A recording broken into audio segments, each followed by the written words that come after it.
अस्सलाम वालेकुम नाज़रीन, मैं हूं अब्दुल अयाज़। आइए देखते हैं आज का खबरनामा। गुड़गांव में म्यूनसिपल कॉरपोरेशन की जानिब से हर ट्यूसडे को सभी गोश्त की दुकानें बंद करने पर AIMIM Hyderabad MP Asaduddin Owaisi media से मुखातिब हुए हैं। आइए देखते हैं ये रिपोर्ट। और आपने ट्वीट किया कि जुम्मे के दिन जो है शराब बंद किया जाए, तो उसका इसका क्या संबंध है सर, क्या कनेक्शन है? देखिए, हर चीज अगर आप फेथ की बुनियाद पे करते जाएंगे तो ये संविधान के फंडामेंटल राइट के संविधान के प्रियम्बल के खिलाफ है। अब खाना भी अगर फेथ की बुनियाद पर बिकेगा, कौन क्या बेचेगा फेथ की बुनियाद पर अगर फैसला होगा, तो फिर क्या ये मुल्क कोई थियोलॉजिकल कंट्री हो गया है क्या? जो संविधान बाबा साहेब अंबेडकर का बनाया हुआ है, जिसमें साफ तौर पर सबको मालूम कि इस मुल्क का कोई फेथ नहीं है, ये मुल्क सब फेथ को मानता भी है, जो नहीं मानता उनको ही मानता है। और अगर मैं किसी दुकान से तरकारी खरीदता हूं या मच्छी खरीदता हूं या मटन खरीदता हूं या बीफ खरीदता हूं और जो इलीगल नहीं है और मैं अपने घर में पका के खाता हूं, तो आपको तो मैं मजबूर नहीं कर रहा हूं ना खाने के लिए, मैं तो अपने घर ले जाकर उसको पका के खा रहा हूं। तो आप बोल रहे हैं ये हमारा बिलीफ है, हमारा फेथ है, तो मंगलवार को आप दुकान बंद कर दीजिए। ये कहां पर लिखा हुआ है? किसने इख्तियार दिया आपको? चलिए, गवर्नमेंट हॉलीडे है, गांधी जयंती है, कोई गवर्नमेंट हॉलीडे समझ सकते, गवर्नमेंट हॉलीडे है, मगर कुछ नहीं, वहां ट्यूसडे है, मंगलवार है, तो आप दुकान बंद कर दीजिए, आप गोश्त नहीं बेचेंगे। आप कौन होते हैं भाई? मेरे घर में क्या पकेगा, मैं तो आपको फोर्स नहीं कर रहा हूं ना, मैं तो लूंगा, मैं जो मेरी मर्जी है, पसंद है, मैं उसको लूंगा, पकाऊंगा, घर में खाऊंगा। और आप बोल रहे नहीं बिलीफ है, फेथ है। ये कहां से आ रहा है फेथ बिलीफ? क्या इस देश को आप बिलीफ के ऊपर चलाएंगे या संविधान पर चलाएंगे? अगर ये देश बिलीफ पर चलेगा तो फिर संविधान क्यों है? निकाल दीजिए संविधान, खत्म कर दीजिए संविधान को। आप फिर एक मजाक बनाकर रखे हैं क्या आप लोग? आप सत्ता में है तो आपका बिलीफ है, फेथ है। अगर यही आपका फेथ और बिलीफ है तो मेरा भी फेथ है। मैं इसलिए मैं कह रहा हूं कि ठीक है, आप फ्राइडे के दिन शराब की दुकान बंद कर दीजिए, शराब बेचिए मत। आप ये मजाक बना कर रखे हैं भाई। आप कैसे देश को आगे लेकर जाएंगे? अच्छा, फिर ये क्यों कानून नहीं बनाते वो गुरुग्राम में कि भाई जितने हमारे गुरुग्राम में 5 स्टार हैं वो गोश्त नहीं बेचेंगे? बनाइए ना, चलिए बोल दीजिए पूरे 5 स्टार होटल में गोश्त नहीं बिकेगा, कोई सर्व नहीं करेगा। ये सिर्फ और सिर्फ इस देश की जो खूबसूरती है, उसकी डाइवर्सिटी, उसकी प्लुरलिज्म को खत्म करके इस देश को एक थियोक्रेटिक कंट्री बनाने की पूरी कोशिश की जा रही है। अब सुप्रीम कोर्ट का जजमेंट है कि right to privacy fundamental right है। भाई मेरा ये प्राइवेट राइट है मेरा, मैं अपने घर में क्या करूंगा क्या नहीं करूंगा, उससे आपको क्या? आप क्यों मुंडी झांक रहे हो, उसमें डाल रहे हैं, अपना सर झांक रहे हैं मेरे घर में? ये सरासर गलत फैसला लिया गया है और इसी तरह के फैसले हर जगह पर शुरू हो जाएंगे। आपने कर्नाटका में बीफ बैन लगा दिया, 1.5 लाख से ज्यादा कुरैश बरादरी के लोग बेरोजगार हो गए। अरे भाई, बीफ बैन लगाने से उसमें क्या, ये वो किस बुनियाद पर किया गया? तो इस तरह से हर तरीके से लोगों को बेरोजगार बनाया जा रहा है, इकोनॉमिकली उनको हर्ट किया जा रहा है, बिलीफ के नाम पर, फेथ के नाम पर। और इससे नफरत बढ़ेगी, देश में नफरत बढ़ेगी, देश में उन लोगों के खिलाफ नफरत बढ़ेगी जो मटन खाते हैं, जो चिकन खाते हैं, जो नॉन वेजिटेरियन है, उनके खिलाफ आप हेट्रेड बढ़ाएंगे और कुछ नहीं करेंगे। तो इसलिए हम ये चाहेंगे कि भारतीय जनता पार्टी जो सत्ता में है हरियाणा में और देश में है, वो देश को संविधान से चले और उस फैसले को रोके फौरन, इमीडिएटली इसको वापस ले जाना चाहिए। आप क्यों? पर पूरी इकोनॉमी डाउन है, और क्या सिर्फ गोश्त बेचने वाले से मुसलमान है, उसमें नॉन मुस्लिम नहीं है क्या? उनके पेट पे क्यों लात मार रहे हैं आप? जो उनका एक जो नुकसान होगा उस दिन क्या करेंगे, उसके लिए आप क्या खाएंगे? वो उनका दुकान का किराया देना है, उनके 10 एक्सपेंडिचर है, नौकरी तो दे नहीं पाई सरकार। मिडिल क्लास जो भारत में था वो अब पुअर हो चुका है, डेटा आ चुका है। ऐसे माहौल में इस तरह की हरकत कर रहे हैं, और वो भी इतना इंपॉर्टेंट शहर है हमारे कंट्री का, गुरुग्राम, वहां पर जहां पर बड़े से बड़े सॉफ्टवेयर कंपनीज हैं, 5 स्टार होटल्स हैं, एक इकोनॉमिक ग्रोथ सेंटर है, वहां पर इस तरह का वाहियात किस्म का फैसला ले लिया गया। इसको हम कंडेम करते हैं और भारतीय जनता पार्टी से डिमांड करते हैं कि वो फौरन इस डिसीजन को वापस ले। पर सर आपने ऐसा क्यों कहा कि फ्राइडे के दिन शराब? मैंने एक आपको ये कहा कि अगर आप फेथ की बुनियाद पर ये कह रहे हैं कि ट्यूसडे के दिन कोई मटन चिकन नहीं बिकेगा, तो फिर मेरा फेथ क्या है? फिर मेरा फेथ नहीं है।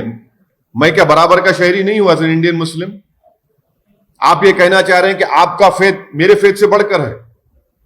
आप ये कहना चाह रहे हैं कि आपको ज्यादा कॉन्स्टिट्यूशनल राइट से मुझे नहीं है। इसीलिए मैंने क्वेश्चन रेस किया है। अगर आपका फेथ आपके लिए इंपॉर्टेंट है, मेरा फेथ भी मेरे लिए इंपॉर्टेंट है। अगर आपका बिलीफ आपके लिए इंपॉर्टेंट है तो सबका बिलीफ इंपॉर्टेंट होना चाहिए। खाली आपके एक का बिलीफ कैसे इंपॉर्टेंट होगा? संविधान में तो सब बराबर है ना। कोई संविधान तो ये नहीं कहता कि ये मजहब का, ये बिलीफ वाला भारत का नंबर 1 सिटीजन है और दूसरा नंबर 2 सिटीजन है। यही तो मैसेज दिया जा रहा है सब चीजों से। बंगाल में खेला होगा कि ना? अभी आप जो है ये चिकन मटन की बात हो रही है, इलेक्शन की बात बाद में होगी। अच्छा सर, आज आपको पता होगा कि आरएसएस के नए जनरल सेक्रेटरी बन गए दत्तात्रेय होसामने। तो उन्होंने कई बातें कही, उसमें से एक जो है बात कही थी लव जिहाद की। तो उनका कहना है कि लव जिहाद जो शब्द है वो संघ का नहीं है लेकिन केरल से आया है।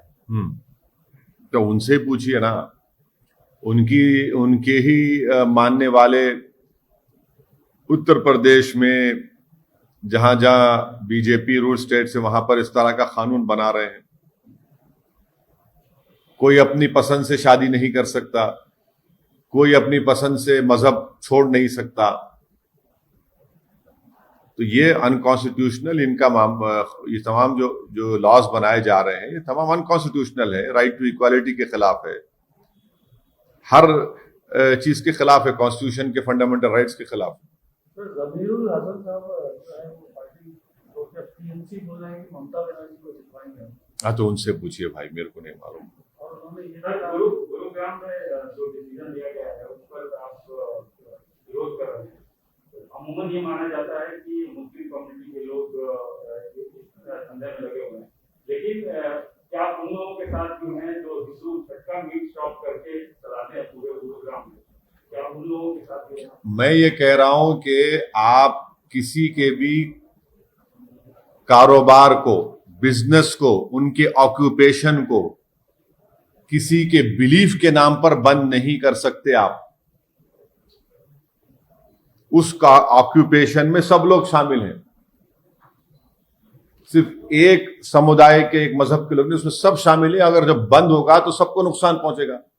मेरा इंपॉर्टेंट क्वेश्चन यह है कि आप होते कौन है कि मैं क्या खाऊंगा, क्या पका के अपने घर में खाऊंगा? और मैं आपको फोर्स तो नहीं कर रहा हूं ना, आपको पार्टेक भी नहीं कि आप क्यों कर रहे हैं। आपका वो जो स्टेप लिया गया है वो गलत है, ये कह रहा हूं मैं। इसमें सब शामिल है। अगर आप बिलीफ की बात कर रहे हैं, आपका बिलीफ ये है, तो फिर फ्राइडे के दिन भी तो मेरे लिए as a Muslim, Indian Muslim, मेरे लिए भी इंपॉर्टेंट दिन है वो। हर समुदाय के लिए कोई ना कोई दिन इंपॉर्टेंट होता है, तो क्या करेंगे फिर आप? फिर हाँ, गवर्नमेंट हॉलीडे जहां पर है वहां पर तो बिजनेस बंद होता है, मगर इस तरह की बात लेकर आना, आप अपने बिलीफ को पूरे लोगों पर इंपोज कर रहे हैं, यह संविधान के खिलाफ है। सर, उत्तर प्रदेश में जो आपको पता होगा कि पब्लिक प्लेसेस में मस्जिद हो या कई ऐसे रिलीजियस प्लेसेस है, उसको ये करने के लिए ड्राफ्ट मेरे को नहीं मालूम, मैं उस बारे में पढ़ा नहीं, पढ़ के बता सकूंगा आपके लिए। मेरे को आपको नफरती लैला, हाँ, नफरती लैला, चलिए लैला तो माना ना, लैला तो माना ना। और जो लैला होती है वो नफरत नहीं होती, लैला से मोहब्बत में मजनू दीवाने होते हैं, समझे ना। लैला की मोहब्बत में पूरे मजनू दीवाने होते हैं। अब आप नहीं हुए तो समझ में नहीं आ रहा क्यों नहीं हो रहे आप। सर इलेक्शन वेस्ट बंगाल में क्या है, आप कंटेस्ट करने वाले हैं क्योंकि आपके स्टेट इंचार्ज ने बताएंगे मैडम, आपको जल्द से जल्द बताएंगे। एक्सक्लूसिव मैं आपको बताऊंगा, वादा कर रहा हूं आपको। लेकिन सर पश्चिम बंगाल पे एक सवाल है, पश्चिम बंगाल पे आप इतने कतरा क्यों रहे हैं सवालों के जवाब? कहाँ, अरे भाई मैं क्या मोदी जी हूं जो प्रश्न नहीं किया 6.5 साल में ओपन एक भी। हम तो हर वक्त में आपके दरमियान में हैं। हम शमा हैं, आप परवाने हैं। वहाँ तो मजा खेला हो रहा है। हाँ हो रहा है। विकास हो रहा है। सर चुनाव वेस्ट बंगाल में चुनाव लड़ेंगे या नहीं लड़ेंगे ये बताएंगे आपको, बताएंगे इंशाल्लाह जरूर बताएंगे। पहले डिसाइड नहीं हुआ है। पहले मैडम को बताएंगे अभी तक, लेकिन ये डिसाइड नहीं हुआ है कि अपन लड़ेंगे। नहीं पहले मैडम को बताएंगे, फिर आप लोगों को मालूम हो जाएगा। अभी मैडम से वादा किया हूँ, इंशाल्लाह मैडम को बताऊंगा और आप एक्सक्लूसिव चलाएंगे आप। सर जी बांग्ला नेटवर्क 18 बांग्ला भी है सर, रिपब्लिक बांग्ला ही नहीं। नहीं भाई, लेडीज फर्स्ट। सर तमिलनाडु में आप किस तरह से अब आगे क्या प्लान है? 3 सीट लड़ रहे हैं जैसा आपको मालूम, और दिनाकरन साहब की पार्टी के साथ हम लोग साथ हैं। और मैं जाऊंगा तमिलनाडु, कैंपेन भी करूंगा और दिनाकरन साहब के साथ भी कैंपेन करूंगा और पूरी कोशिश करेंगे हमारे कैंडिडेट्स की कामयाबी के लिए। और इंशाल्लाह हमको उम्मीद है कि तमिलनाडु के इलेक्टोरेट, तमिलनाडु के वोटर्स हमको आशीर्वाद देंगे, हमको अपनी मोहब्बतों से नवाजेंगे, हमारे कैंडिडेट्स को वोट देकर कामयाब करेंगे। तो आपने इसके पहले कहा था कि तमिलनाडु में एक थर्ड फ्रंट होगा जो आपके साथ एएमएम के और बाकी पार्टियों के साथ होगा, तो क्या तमिलनाडु के लोग थर्ड फ्रंट के लिए देख रहे हैं? मेरा मानना यह है कि तमिलनाडु में एक थर्ड फ्रंट का बहुत पॉलिटिकल स्पेस है और वो पॉलिटिकल स्पेस को मुझे यकीन है कि जनाब दिनाकरन साहब उसको ऑक्यूपाई करेंगे। सर हाल ही में आप उत्तर प्रदेश गए और वहाँ पे चर्चा किया, काफी सारे लोग आ रहे हैं। तो उत्तर प्रदेश का 1 साल अभी इलेक्शन के लिए 1 साल बाकी है, तो क्या कैसा स्ट्रैटेजी कर रहे हैं, प्लान कर रहे हैं? अभी हम लोग जो है जनाब राजभर साहब के साथ संकल्प मोर्चा बनाया गया है, भागीदारी संकल्प मोर्चा।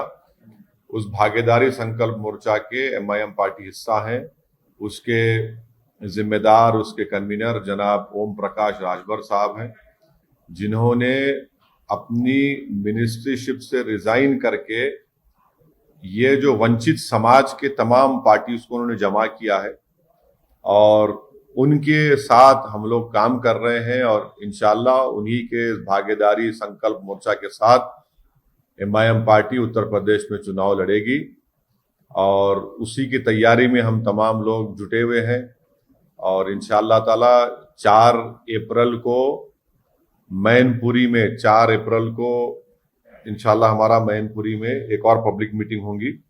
अब कंटिन्यूस यहाँ से हमारी मीटिंग्स होंगी। हाँ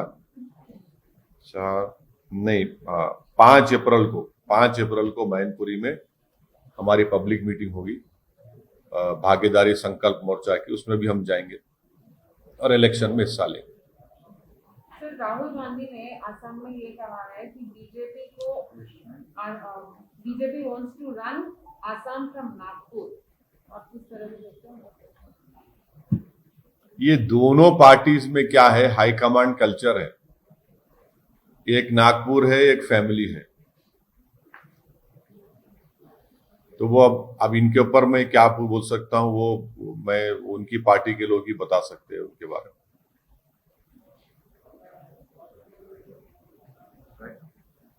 ओके सर, थैंक यू।